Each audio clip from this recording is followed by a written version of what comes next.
असली खेला नीतीश कुमार के सत्ता से बेदखल करके हो। ये 5 राज्य के चुनाव में भारतीय जनता पार्टी कर लेबा और एक फिर से एक्शन में आ गई बड़े अमित शाह। एकरा में मुकाबला रुआ जानता नहीं कि त्रिकोणीय हो गई बा। राष्ट्रीय जनता दल लड़ रहा बा, भारतीय जनता पार्टी लड़ रहा बा और संगे संगे वीआईपी में आकर के जोड़न के काम कर रहा है। बिहार के जो अध्यक्ष बड़े संजय जायसवाल वो बड़ा एक्टिव बड़े हैं मामला पर, और कहीं ना कहीं उनका एक्शन से बात के पता चलता कि केंद्रीय नेतृत्व में से जो बात होता वो बात ले आकर के बिहार में एग्जीक्यूट कर जाता।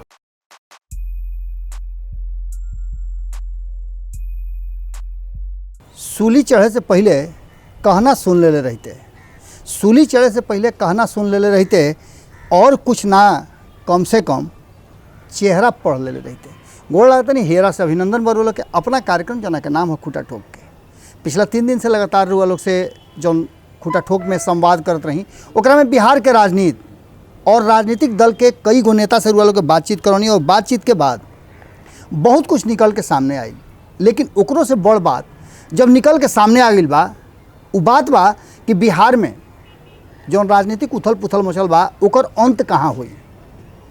कहे वाला तो इहो कह रहा बड़े कि नीतीश कुमार जी के अब कार्यकाल के इतिश्री होखे वाला बा, लेकिन इतना आसानी से नीतीश कुमार छोड़ दी हैं। आज के जो रुआ से चर्चा करे आइल बनी या बातचीत करो, वो बातचीत में भारतीय जनता पार्टी के जो एक बार फिर से 2014 के बाद लगातार भारतीय जनता पार्टी आगे बढ़ रहे हैं, लेकिन 2015 में बिहार में हार के बाद धीरे धीरे भारतीय जनता पार्टी कई राज्य में अपन सत्ता गंवले रहे। बिहार से सत्ता होकर चल गई रहे, एकरा बाद झारखंड में सत्ता चल गई और दिल्ली में बहुत प्रयास के बाद भी सत्ता पर काबिज ना भइल। एकरा अलावे राजस्थान से सत्ता चल गई रहे, मध्य प्रदेश से सत्ता चल गई है, महाराष्ट्र से सत्ता चल गई। ये सब के भरपाई ये 5 राज्य के चुनाव में भारतीय जनता पार्टी कर लेबा और एक फिर से एक्शन में आ गई बड़े अमित शाह।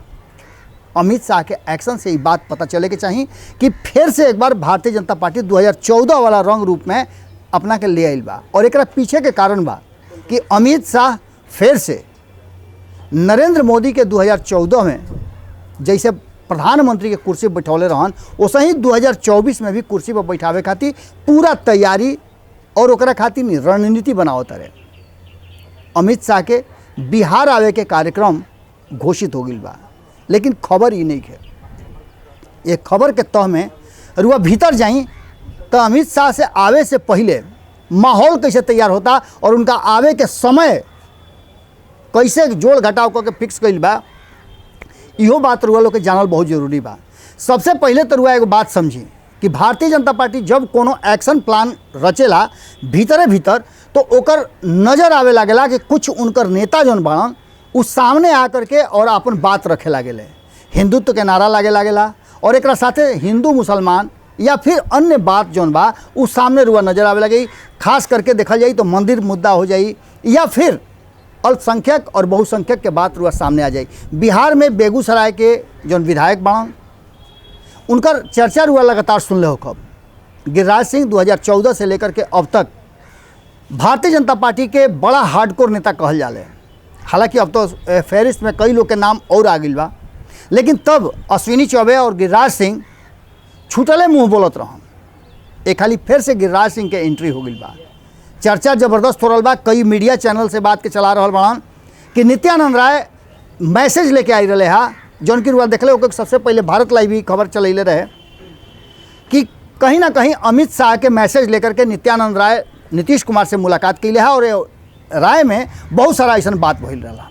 ये बात के लेकर के चर्चा ये चले लागल और हमनी के भी खबर में रखले रही जा कि कहीं ना कहीं नीतीश कुमार से बातचीत के बाद अब ये दूसरा ढर्रा पर जा रहा बा। और जो मांग उठा रहे 2020 में कि 15 साल हो गए नीतीश कुमार जी के चाहे कि अब सत्ता के हस्तांतरण कर देस, आज वही पर चर्चा बा और ओकरा खातिर माहौल जो बन रहा बा वो माहौल पर चर्चा बा।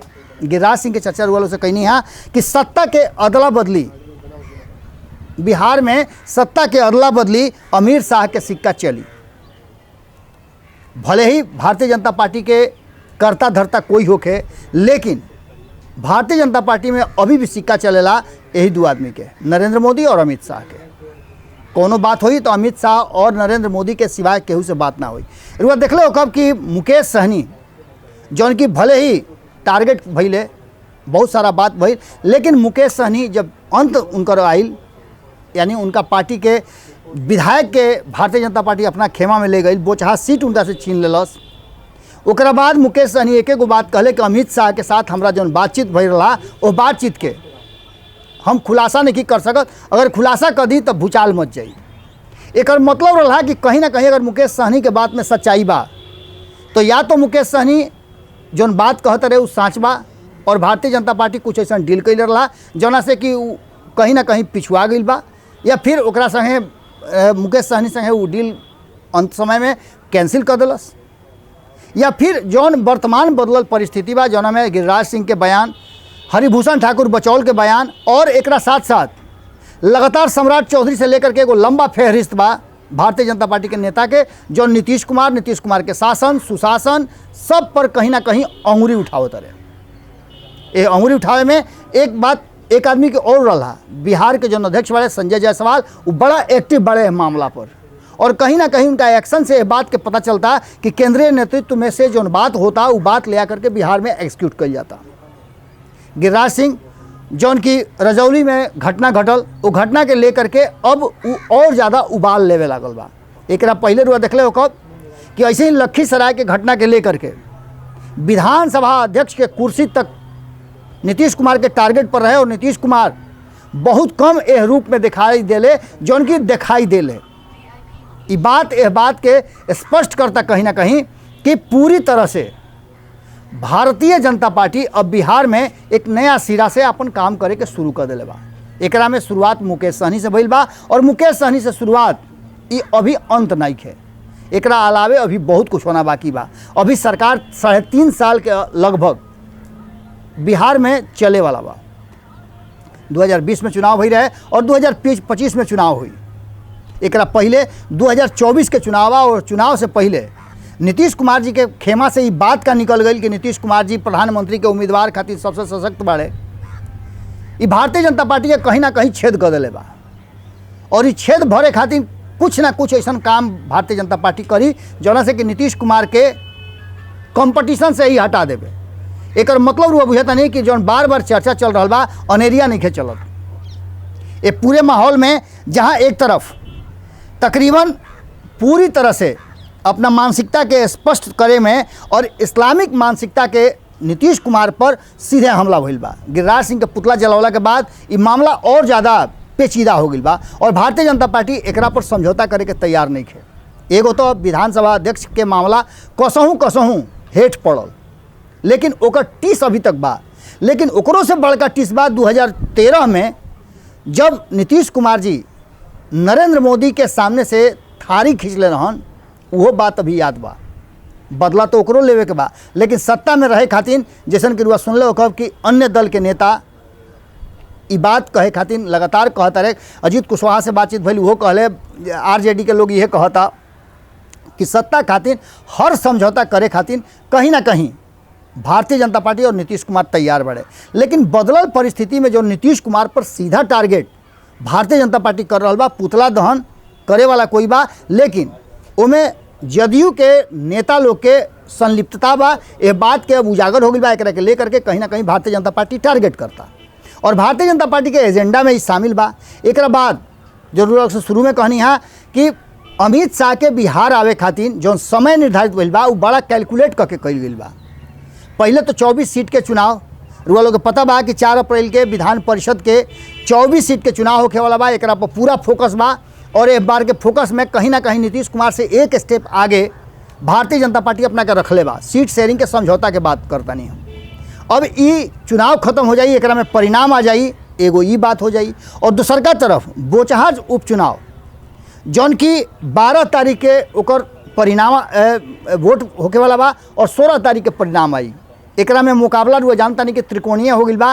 राष्ट्रीय जनता दल लड़ रहा बा, भारतीय जनता पार्टी लड़ रहा बा, और संगे संगे वीआईपी में आकर के जोड़न के काम कर रहा बा। केकर जीत हुई तो वजह के जनता के फैसला आवे के बाद, फैसला देवे के बाद पता चली। लेकिन जब 16 तारीख के पूरा बिहार के झमेला खत्म हो जाई, जीत हार के रिजल्ट आ जाई, ओकरा बाद अमित शाह के कार्यक्रम बा। एक कार्यक्रम के लेकर के पूरी तरह से भारतीय जनता पार्टी के लोग तैयार बा।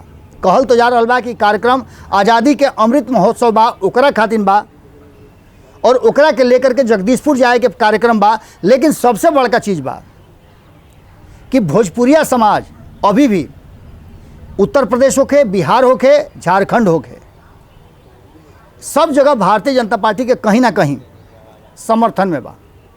कारण कि अधिक सीट आना यह बात के तरफ इशारा करता और नीतीश कुमार के कहीं ना कहीं पिछुओले बा। भोजपुरी भाषाभाषी क्षेत्र में नीतीश कुमार कहीं ना कहीं पिछड़ल बा। अब इस सब बात के लेकर के जौन अमित शाह के बिहार यात्रा बा, वो यात्रा पर बहुत फोकस कइल जा रहा बा।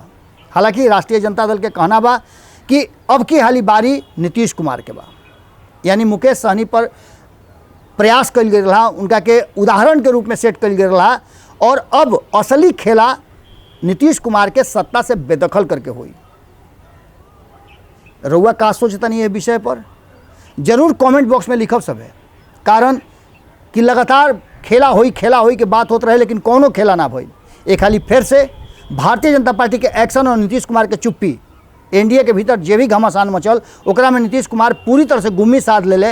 ई बात बता रहल बा कि कहीं ना कहीं जौन अब खास करके हिंदुस्तानी आवाम पार्टी के सुप्रीमो जीतन राम मांझी कहत रहे कि कब के केकरा खेमा में चल जाई कहल बड़ा मुश्किल बा। डर उनको बा और कहीं ना कहीं ई डर जदयू के भी बा। कारण कि काल तकले भारतीय जनता पार्टी के निरौठ मुँह से लगातार हमला करे वाला ललन सिंह के भी सुर बदल गई बा और कहले कि आपस के लड़ाई बा, उ लोग आपस में फरियालो ना, हम 3 में बानी ना 13 में बानी। एक मतलब सीधा बा कि कहीं ना कहीं जनता दल यूनाइटेड झमेला से, पचड़ा में से आपन गोड़ निकाल ले बा।